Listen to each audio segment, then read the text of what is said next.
This is QTV News coming to you live from our studios on Caraba Avenue. I am Jenna Bosonko. Thanks for joining us. Now here are the main news headlines. The Food and Agricultural Organization FAO on Wednesday presented laboratory equipment to the Food Safety and Quality Authority for the efficient monitoring of fortified foods in the Gambia. The Ministry of Higher Education, Research, Science and Technology held a day-long forum on Wednesday to develop a strategy for financing higher education. The National Population Commission, in partnership with the UNFPA Country Office, is organizing a two-day capacity building on population and development-related issues for members of the Regional Population Task Force committees. And in international news, fresh fighting between the federal government of Ethiopia troops and the Tigray People's Liberation Front has erupted, breaking a 5-month humanitarian ceasefire. And in sports news, two Gambian coaches face each other tonight in the WAFU Zone A Under-20 football tournament in Mauritania. Well, that is all on the headlines. Now let's go for a break, and when we come back, we will get to the news in detail.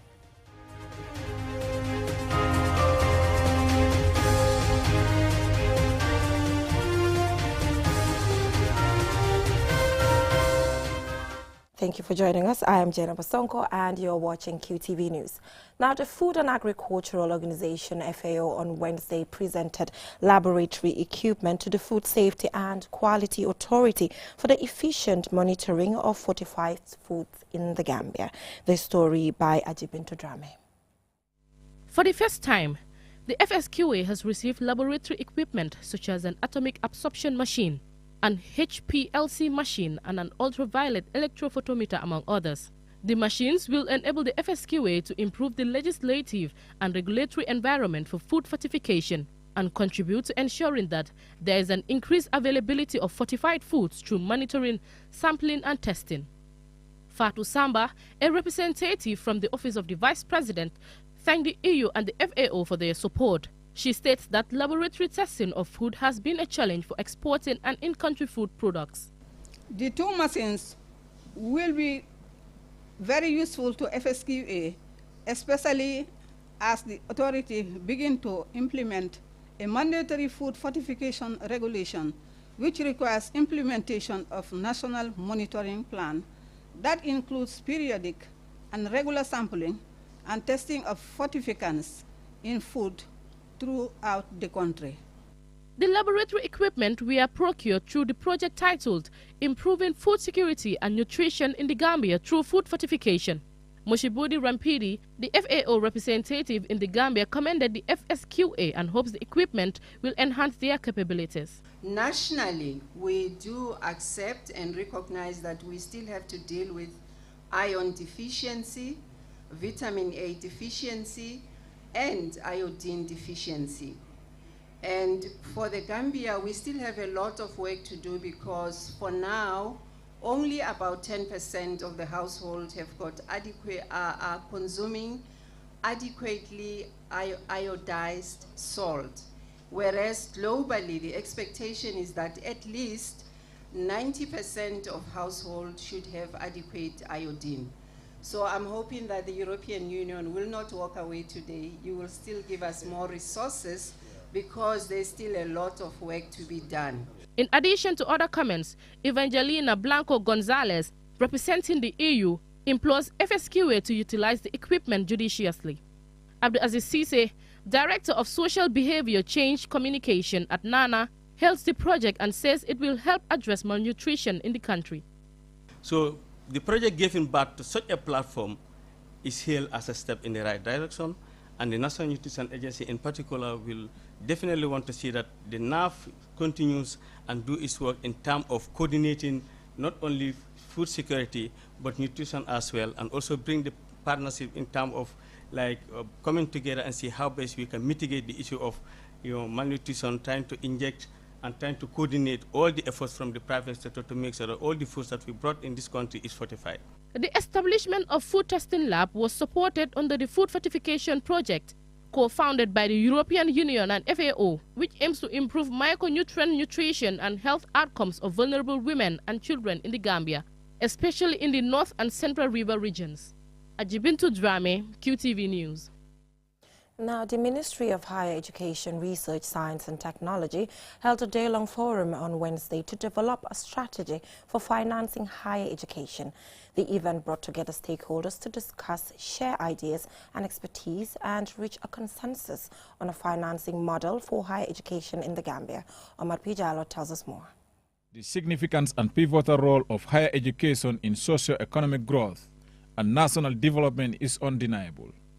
Higher education promotes and supports the development of every prosperous, knowledge-based economy and society. However, the increased demand for higher education in recent years, against the limited public funding, has negatively affected higher education institutions and government's capacity to supply quality university education. Higher education institutions are faced with scarcity financial resources to fulfill their mandates.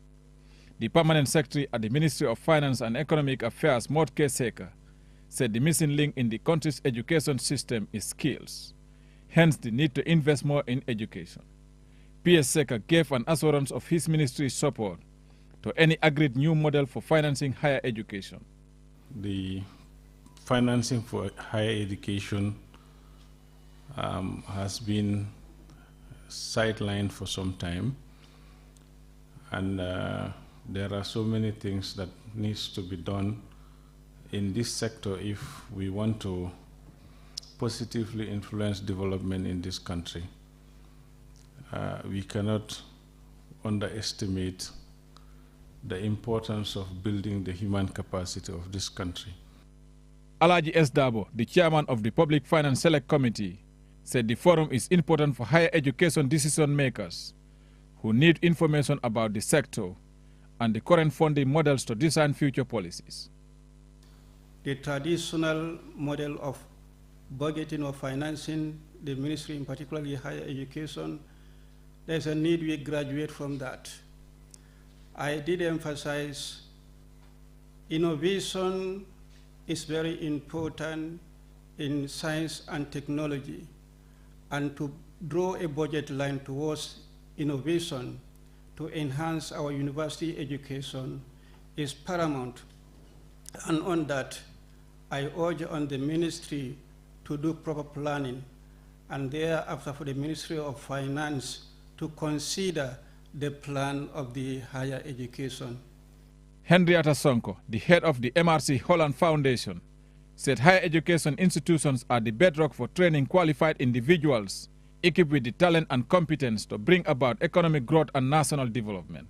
If the TVET centers can combine learning with entrepreneurship, there must be a way in finding a sustainability method to ensure that the costs will be manageable, where you have a first maybe investment, but then through the skills they have learned, they should also be able to produce.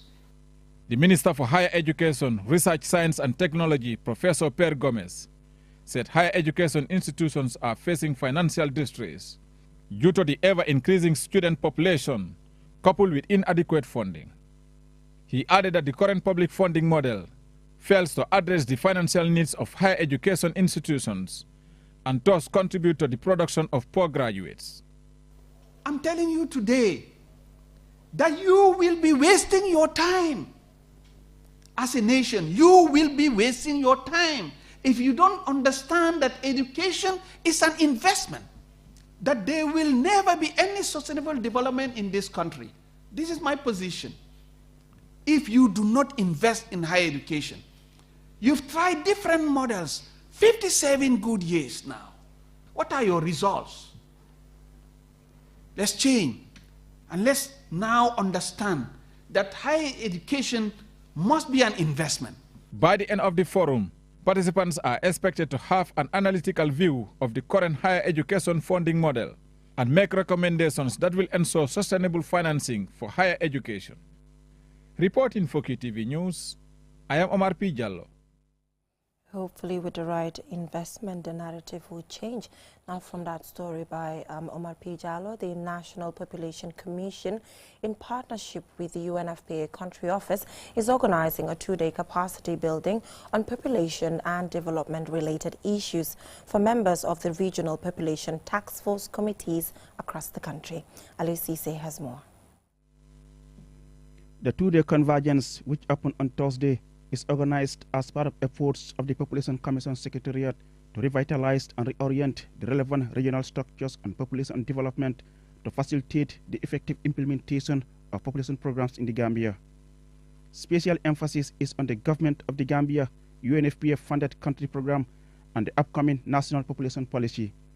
Mariama Fane, Director of the National Population Commission Secretariat, and Lamin Kamara, Deputy Country Representative of the UNFPA, said the training recognizes the significant role of these stakeholders in coordinating the implementation of regional population-related activities, given the fact that the last training was in 2015.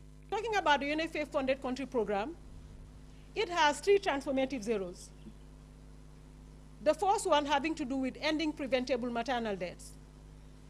We know that maternal death is very high in this country. Even though we have seen a drop from 433 for every 100,000 live births to 289 for 100,000 live births, but we still need to do more. Because we know that no woman has to die giving birth to a child. This meeting is happening at a very crucial time. As you all know, the government of the Gambia is formulating the recovery-focused national development plan. This is expected to be a green recovery program because we're coming out of COVID, we're coming out of another shock of the Ukraine-Russia crisis, but we are also encountering climate action.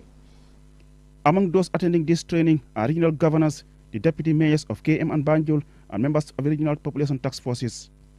Binta Jane, the deputy mayor of Kanefi municipality, the host region for the training, describe issues of population as cross-cutting that require concerted efforts to deal with. Population issues are dynamic and critical, and our stake in addressing them becomes an imperative. I commended the National Population Commission Secretariat for this thoughtful initiative to train us, especially at this time when population and development is taking prominence in national development. Fabakari Sane, a member of the Population Task Force Committee in the Lower River region, expects that at the end of the training, they will be well equipped to understand their roles and responsibilities. My expectation is the participants should be given full knowledge about the operational or the TOR of the task force members. Because if you look at the task force members, especially at the regional level, keep changing, transfer from one region to another, sometimes operations differ. But if you can get that clue from the population secretarial to give us brief about it, despite it's going to be a refresher for some, but it's going to be a very important for starters for us to understand the integrity about the task force, what is our role and responsibility, and how can we link to the National Population Secretarial for onward activities. The Population Task Force committees are described as important pillars as they deal directly with the communities. And this training is a step towards proper coordination and streamlined efforts to ensure the intended targets are achieved. Reporting for QTV News, I am Aliou Cisse. From that story by Aliou Cisse, we will now go for a short commercial break. And when we come back, we have some more local news stories for you, international as well as sports, too. Stay tuned.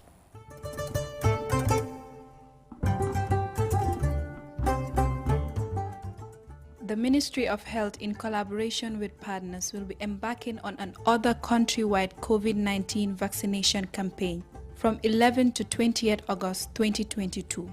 Vaccination teams will be deployed to public places such as community bantabas, health facilities, schools, markets, crossing points, and other strategic locations.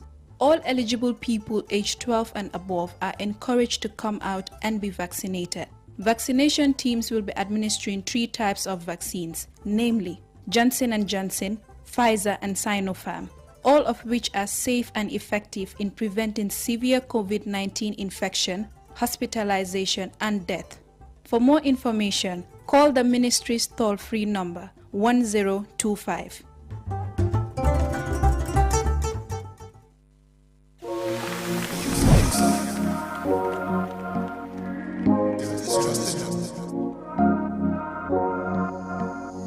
As the fastest growing GSM company in the Gambia, QCell has the widest 4G plus coverage in the country, 3 times faster internet speed than our competitors. So switch now and dial *335# and enjoy what true 4G feels like. QCell, Gambia's trusted network.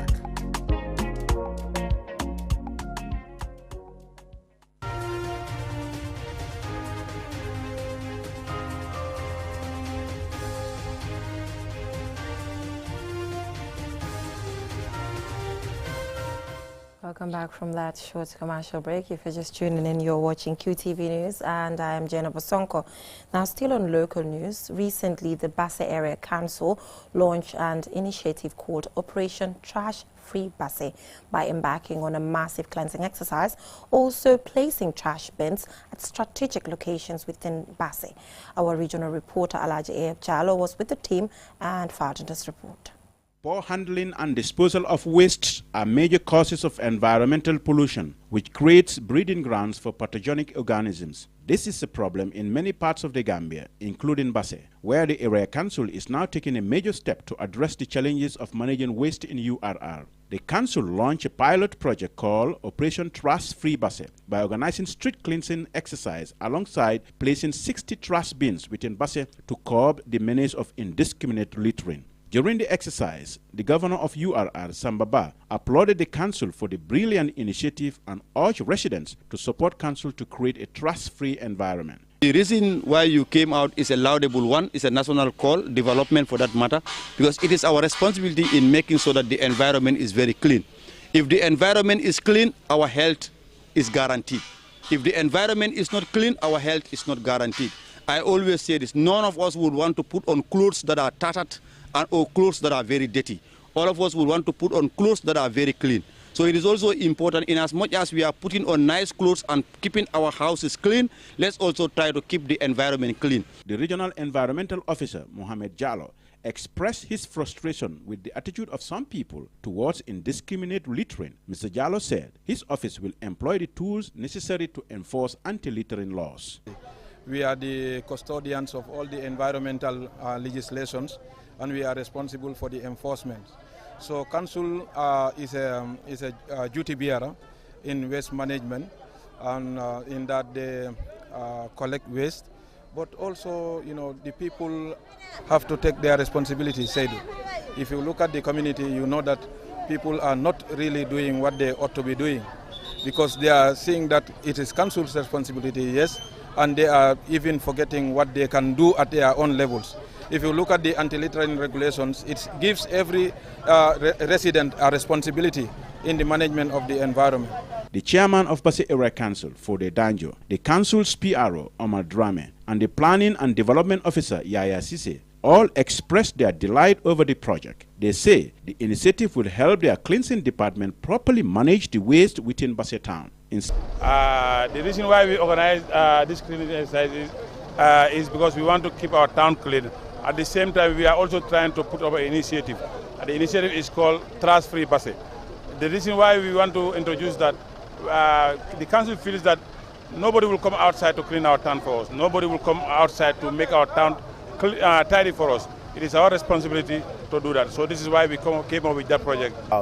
This project is something that we want to bring as a pilot project, simply because we felt that, you know, the town of Basse is very dirty, and like council, our cleansing service, you know, they don't have the capacity to clean the whole town.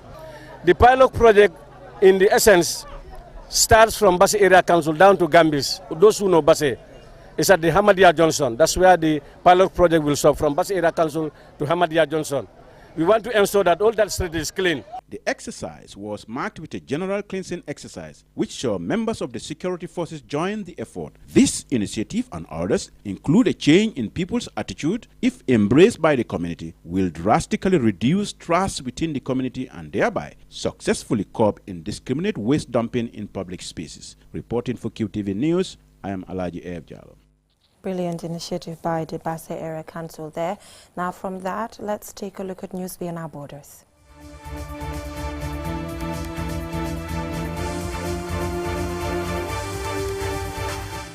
Fresh fighting between the federal government of Ethiopia troops and the Tigray People's Liberation Front has erupted, breaking a 5-month humanitarian ceasefire. It was on the 24th of August that the first shots were fired from the southern borders of Tigray, which connects neighboring Amhara states at the town of Kobo. For now, no group is willing to admit firing those shots, instead blaming each other. A Tigrayan force said on Twitter, and I quote, "New offensives have been launched against them from 4 different directions." End of quote. It has not been possible to verify these claims, and the government in Addis Ababa has not commented. Peace talks had been underway to stabilize the region, but it seems that could be ruined by the fresh outbreak of fighting. According to reports, Prime Minister Abiy Ahmed had authorized his deputy, Deminke Mekonnen, to head a peace committee which began work in July. Mass recruitment by the Tigray People's Liberation Front, TPLF, had increased its ranks and devoted much of its resources to training and rearming, even though it has denied allegations of forced recruitment. Tigrayan forces accused the government and its allies, especially Eritrea, of launching a massive offensive in the northern west of the region. But a day before, the Ethiopian government has said Tigrayans were expanding the fighting along the country's border with Sudan. Fighting had spread to several fronts since 5-month humanitarian ceasefire was shattered a week ago. Since then, there had been international calls for an end to the renewed violence. The U.S. Secretary of State Antony Blinken said Washington was deeply concerned.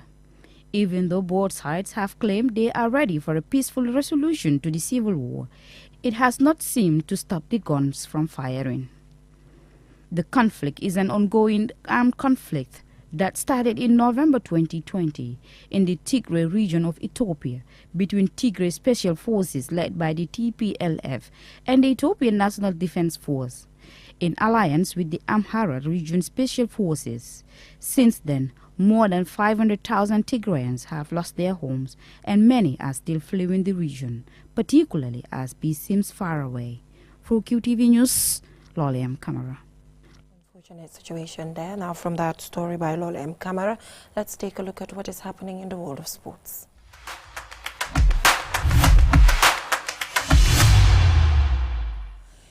Two Gambian coaches face each other tonight in the WAFU Zone A Under-20 football tournament in Mauritania.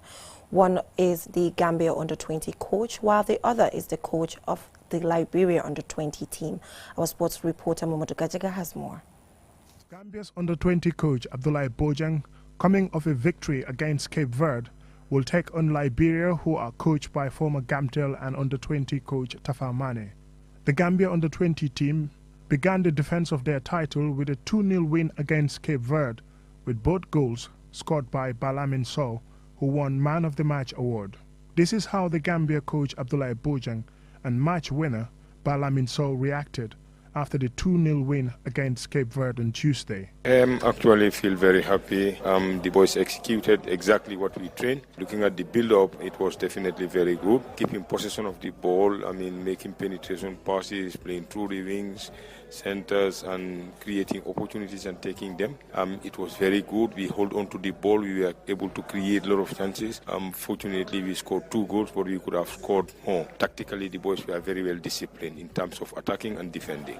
What is the secret behind the victory today? Actually, it's all about the tactics. As I told them, this is the secret weapon that we're going to use to whip our opponent to win them. It's unfortunate we didn't see them, but we are able to watch few of their highlights. We analyze where their strengths and weaknesses were. And as I said, tactically, the boys played very well because, playing the test game against the selection and the Under-23 even really helped us a lot because we were able to identify a lot of problems that we worked on very hard before the start of the competition. Definitely, they stick to what we assigned them to do and definitely have implemented our game plan to the opponent. That was very important because football is all about tactics. You know your area of operation, your role and responsibility, and they executed very well. Yeah, alhamdulillah. First of all, I will say alhamdulillah. Thanks to my parents and the coaches. Yeah, I'm thanking everyone, the fans, everyone. I'm thanking everyone. Yeah, it's a pleasure to me, and I'm really, really happy. She can't even use my phone because of too much of messages. But I wouldn't take the messages to distract me or to do anything else more. But I'm just here to focus and have many more trophies and to score many more goals and to win this trophy, to make it to the AFCON in Egypt 2023. What has been on your mind? You are one of the senior players in this squad right now, coming here into this tournament. What is your mindset playing in this tournament? Yeah, as you can see, as a senior player, I'm always here as a leader and to guide the young ones. As a leader here, you must do the right thing so that they will follow your footsteps. So that's why I'm doing everything, that's why I'm doing all of my best to do everything for them to follow me. That's why I was here since 2 years back now. I'm in this under 20 now. That's why I'm taking this advantage and this opportunity to lead so that they can follow my footsteps. Abdoulaye Bojang faces Tafa Mane, whose Liberia side drew 2-2 against Senegal in their second game. The Liberian side lost their first game 2-1 to Cape Verde. These two coaches were former players in the Gambia.